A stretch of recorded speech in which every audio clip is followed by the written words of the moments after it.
और फिर सभी विद्यार्थियों का हार्दिक स्वागत और अभिनंदन। अगर आप चैनल पे नए हैं तो चैनल को सब्सक्राइब करें। एक और हमारे पास गजब का question CBSE board 10th class के लिए, सभी बोर्ड के लिए है, एनसीईआरटी के लिए भी है। इसमें हमें देखो क्या दे रखा है कि दो अंकों की एक संख्या है कि अंकों का योग दे रखा है 9 और इस संख्या का 9 गुना संख्या के अंकों को पलटने पर बनी संख्या के 2 गुना के बराबर है, तो वह संख्या प्रकार ये 56 होगा। तो इस संख्या को रिप्रेजेंट करने का ये तरीका होता है, दाई के अंक को अपन को 10 से गुणा करना होता है और ये इकाई का अंक इसके अंदर ऐड होता है। तो इस प्रकार आप इन क्वेश्चन को सोल्व करेंगे। तो इस नंबर को अपन दो डिजिट का है, इसको अपन रिप्रेजेंट कैसे करेंगे? तो देखो, इसको रिप्रेजेंट करने का तरीका है, दाई का अंक को अपन 10 से गुणा करेंगे तो 10x प्लस वाई, तो ये हो गई हमारी संख्या। फिर हमें दे रखा है कि इसके स्थान को पलटना हमें, तो हमारी संख्या होगी yx इस प्रकार। तो इसको रिप्रेजेंट करने का तरीका होगा 10y प्लस x। अब हमें प्रश्न में दे रखा है अकॉर्डिंग टू क्वेश्चन कि इस संख्या के 9 गुना, यानी इस संख्या के 9 गुना उसके अंकों को पलटने पर बनी संख्या के 2 गुणे, तो इसको करेंगे अपन 2 से गुणा। अब अपन इसको सोल्व करेंगे। हमें देखो यह 2 चर वाली रैखिक समीकरण बनेगी, तो हमें दे रखा है कि इस संख्या के जो डिजिट है उनका योग कितना है?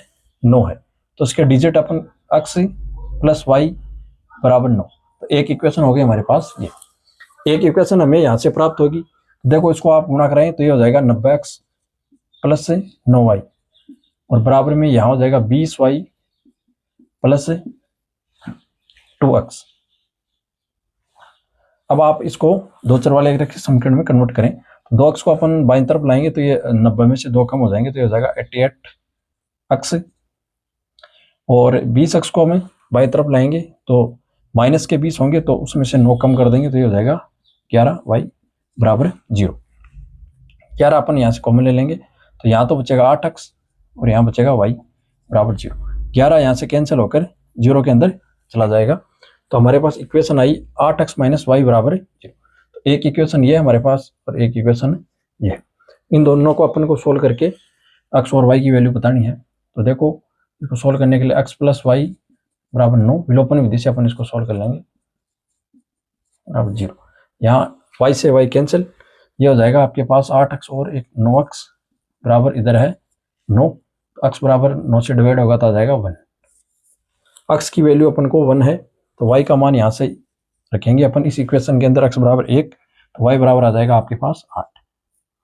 इस प्रकार आपकी जो संख्या बनेगी x और y, तो वो इस प्रकार बन जाएगी x के स्थान पर 1 और y के स्थान पर 8। इस प्रकार ये